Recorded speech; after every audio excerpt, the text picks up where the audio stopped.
हम सबके जीवन में 5 स्त्रियां होती हैं, 5 इंद्रियां। ये पांचों इंद्रियां स्त्री की तरह इन्हें मानना चाहिए। कौन कौन सी स्त्रियां? शब्द, स्पर्श, रूप, रस, गंध, इंद्रियों के ये विषय हैं। 5 इंद्रियां हैं। आंख देखना चाहती है, कान सुनना चाहते हैं, जिह्वा स्वाद लेना चाहती है, नासिका गंध लेना चाहती है और चमड़ी स्पर्श करना चाहती है। ये 5 इंद्रियां हैं और सारी जिंदगी आप इन 5 इंद्रियों के पीछे ही भागते हैं। आप अच्छा देखना चाहते हैं, आंखों से क्या देखना चाहते हैं? अच्छा। कानों से आप क्या सुनना चाहते हैं? आंखों से आप संसार को देखना चाहते हैं। देखते देखते आपका जीवन निकल गया, पर देखने से तृप्ति नहीं मिली। सारी जिंदगी हम अपनी आंखों की गुलामी करते हैं। इसलिए कहता हूं, आंखों से जगत को क्या देखना, आंखों से जगन्नाथ को देखो, भगवान को देखो। कानों से क्या सुनना चाहिए? भगवान की कथा। आप लोग क्या सुनते हैं? निंदा, चुगली, उसके साथ कैसा हुआ, वो कैसा है, क्या करना कि वो कैसा है। आप लोगों को बड़ा स्वाद मिलता है निंदा सुनने में।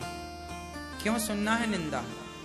हमारे देश में आज लगभग लोग निंदा ही करते हैं।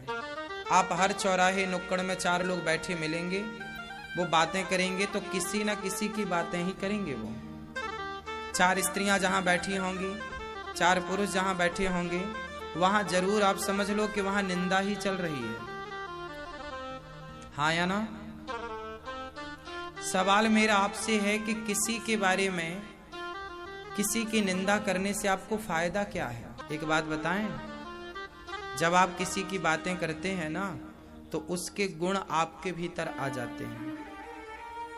इसलिए कहता हूं कि भगवान की बातें करने से भगवान के गुण भीतर आएंगे, संतों की बातें करने से संतों के गुण भीतर आएंगे, और गलत व्यक्ति के बारे में बातें करेंगे तो उसके गलत गुण हमारे भीतर आ जाएंगे।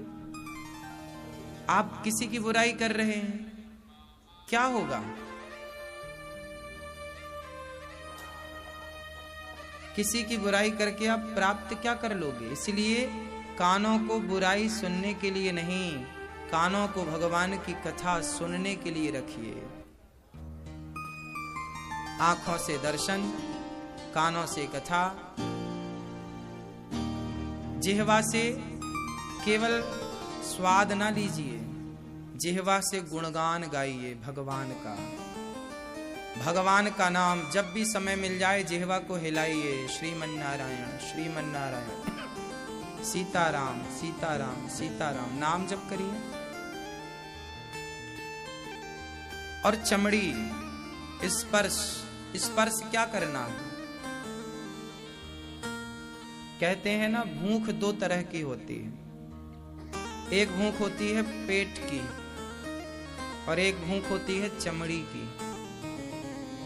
पेट की भूख शायद भर भी जाए, पेट की भूख मिट जाती है। पेट की भूख को मिटाया जा सकता है, पर चमड़ी की भूख को मिटाया नहीं जा सकता। बात सही है? चमड़ी की भूख मतलब वासनाएं, भोग विलास की कामनाएं। पेट की भूख तो मिट जाती है, पर चमड़ी की भूख नहीं मिटती। चमड़ी की भूख कैसे मिटेगी?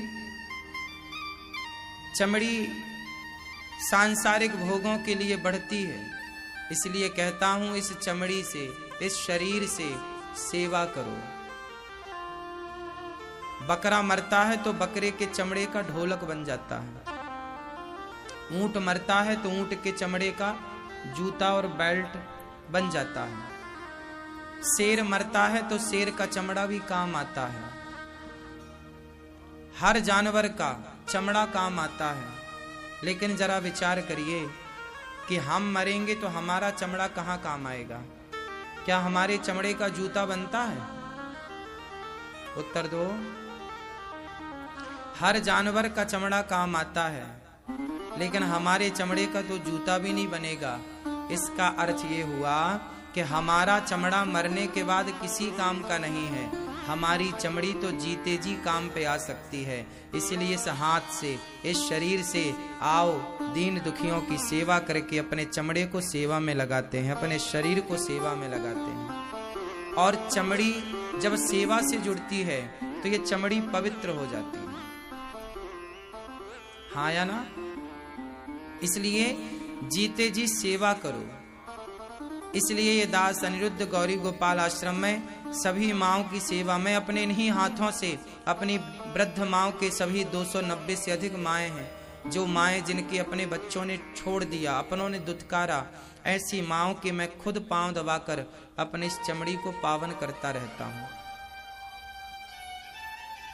चमड़ी सेवा से जुड़ जाए, शरीर सेवा से जुड़ जाए, तो हमारी जो 5 इंद्रियां हैं, आँख, जो हमारी नासिका है, ये भगवान के ऊपर चढ़े हुए पुष्पों की गंध ले, निर्माल्य ग्रहण करे, तब इसकी सार्थकता है। तो आँख, कान, नाक, जिह्वा और त्वचा, ये 5 इंद्रियां भगवान से जुड़ जाएं तो सार्थक हो जाए जीवन। धुंधकारी इन 5 के चक्कर में मारा गया, अर्थात आप भी। रावण क्यों मारा गया? उत्तर दो। रावण क्यों मारा गया? पेट की भूख के कारण मारा गया कि चमड़ी की भूख के कारण मारा गया? उत्तर दो। रावण को पेट की भूख थी कि चमड़ी की भूख थी? जोर से।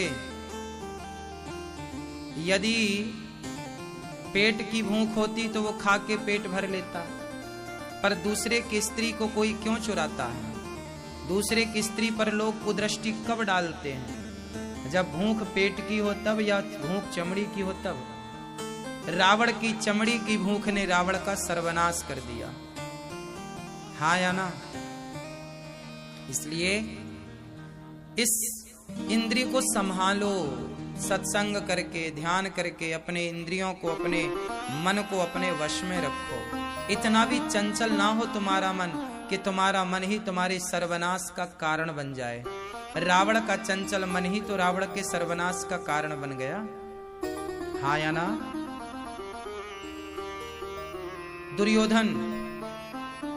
दुर्योधन ने दुशासन को क्या आज्ञा दी? जाओ द्रौपदी के कपड़े उतार दो। क्यों उतार दो? क्योंकि दुर्योधन की आंखें देखना चाहती हैं। दुर्योधन की आंखें एक नारी के निर्वस्त्र शरीर को देखना चाहती हैं, इसलिए तो कहता है कपड़े उतार दो। तो दुर्योधन की आंखों ने दुर्योधन का सर्वनाश कर दिया। दुर्योधन कहता है किसके कपड़े उतार दो और मेरी जंघा में लाके बिठा दो। मतलब वो आंखों से निर्वस्त्र देखना चाहता है, आंखें भी दूषित, और स्पर्श भी करना चाहता है। जांघ में बिठा दो मतलब क्या है? दुर्योधन ने दुशासन को यही तो कहा कि द्रौपदी के कपड़े उतार दो और मेरी जंघा पे लाके बिठा दो। स्पर्श भी करना चाहता है पराई स्त्री को, और आंखों से उसके निर्वस्त्र शरीर को देखना भी चाहता है। जब व्यक्ति की इंद्रियां जरूरत से ज्यादा चंचल होती हैं ना, तो वही इंद्रियां उसके पतन का कारण बन जाती हैं। और इतिहास की ये लाइनें हमें यही सिखा रही हैं। आप ना समझें तो अलग विषय है। दुर्योधन ने आज्ञा दी, दुशासन ने कपड़ा उतारना शुरू कर दिया। परिणाम क्या हुआ? 100 की 100 कौरवों का, और उस सभा में जितने लोग द्रौपदी के साड़ी को खिंचते हुए अपनी आंखों से देख रहे थे, उन सब का पतन हुआ। एक भी बचा हो तो बताइए, चाहे उसमें गुरु द्रोणाचार्य ही क्यों ना हो, चाहे भीष्म पितामह ही क्यों ना हो। ये दोनों भी दिग्गज वहां बैठे तमाशा देख रहे थे और न्याय नहीं कर रहे थे। परिणाम क्या हुआ? गुरु द्रोणाचार्य का सिर भी कट गया और भीष्म पितामह को भी बाणों की सैया पर लेट करके अपने कर्मों का दंड भोगना पड़ा। बचा कौन है भाई? गलत करने के बाद बचा कौन है ये तो बताओ। लाख आंख से देख रहा है तुझे देखने वाला, सच की खेती कर ले चतुर नर, समय गुजरता जाता मेरे मालिक की दुकान में सब लोगों का खाता। भगवान क्या नहीं देख रहे हैं, भगवान किसे नहीं देख रहे हैं। तुम बचोगे तो कब तक बचोगे, मनमानी करोगे तो कब तक करोगे। किसकी मनमानी चली है कि तुम्हारी चलेगी। इसलिए शास्त्रों की इन बातों को जरा गंभीरता से देखना चाहिए।